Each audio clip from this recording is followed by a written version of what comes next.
আসসালামু আলাইকুম। প্রিয় শিক্ষার্থীবৃন্দ, তোমরা কেমন আছো? আশা করি তোমরা ভালো আছো। আজকে আমাদের আলোচনার বিষয়বস্তু পদার্থবিজ্ঞানের গতি অধ্যায়ের গ্রাফ এবং টেবিল সম্পর্কিত প্রশ্নগুলোর সমাধান। এই গ্রাফ চিত্র সম্পর্কে আমরা কিন্তু আগে যথেষ্ট করে তোমাদের জানানোর চেষ্টা করেছি। অনেকগুলো প্রশ্নের উত্তরও শিখিয়ে দেওয়ার চেষ্টা করেছি। আজকে সেই ধারাবাহিকতায় আরো কিছু প্রশ্ন সম্পর্কে জানবো। তোমরা এই প্রশ্নটার দিকে খেয়াল করো। 4 পর্যন্ত আমরা আগেই সলভ করেছিলাম। 5 নং প্রশ্নটা কি বলছে? বি থেকে সি অংশ পর্যন্ত গাড়িটির অতিক্রান্ত দূরত্ব নির্ণয় করো, মানে সরণ। তাহলে বি থেকে সি পর্যন্ত আমরা এখন তাকাবো। এর আগের আলোচনার বিষয় এখন আর করব না। তাহলে বিতে বেগ কত ছিল? 10 মিটার পার সেকেন্ড। তারপর খেয়াল করি, সিগন্যাল দিচ্ছে সময়ের সাথে সাথে বেগ কমছে কমছে কমছে, সি অবস্থানে গিয়ে কিন্তু বেগ 0 হয়ে গেছে। সেই ক্ষেত্রে আমরা বলতেই পারি যে বি অবস্থানে যে বেগটা আদি বেগ 10 মিটার পার সেকেন্ড, সি অবস্থানে শেষ বেগ অর্থাৎ 0। তাহলে আমরা একটু ডাটাগুলো লিখে নিচ্ছি। অর্থাৎ আদি বেগ হচ্ছে 10 মিটার পার সেকেন্ড, শেষ বেগ হচ্ছে 0 মিটার পার সেকেন্ড। এবার সময়ের ব্যাপার একটু খেয়াল রাখতে হবে।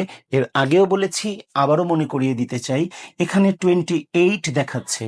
আমরা কিন্তু 28 নিব না, অর্থাৎ বি থেকে সি পর্যন্ত এই অবস্থান থেকে সামনের দিকে এখানে 20 আছে, 28, এর মানে 20 থেকে 28 কিন্তু প্রায় 8 সেকেন্ড। এটা কিভাবে আমরা বের করব? 28 থেকে 20 বাদ দিয়ে দিব, তাহলে কিন্তু চলে আসছে 8 সেকেন্ড। তারপরে আমরা এখানে যেহেতু দূরত্ব বের করতে বলেছে, এস এর মান চাচ্ছে। এবার আমরা ফর্মুলায় চলে যাই। এস ইকুয়াল আদি বেগ ভি, শেষ বেগ টি। এবার আমরা যার যার মানটা বসিয়ে দিব। ইউ এর মান 10, ভি এর মান 0, 2, টি এর মান 8। সেই ক্ষেত্রে 5, 8, 40, অর্থাৎ স্পষ্ট দেখা যাচ্ছে বি থেকে সি পর্যন্ত গাড়িটি 40 মিটার দূরত্ব অতিক্রম করেছে। আমরা যদি তাহলে আরেকবার শুরু থেকে বলি, এই অবস্থায় ত্বরণে ছিল, কাজ করেছি। এ থেকে বি সমবেগে ছিল, সেটার কাজও করেছি। বি থেকে সি মন্দনে চলেছে, আমরা কিন্তু এই দূরত্বটাও পেয়ে গেলাম। তাহলে আমরা বি থেকে সি অংশ পর্যন্ত গাড়িটির অতিক্রান্ত দূরত্ব বের করলাম।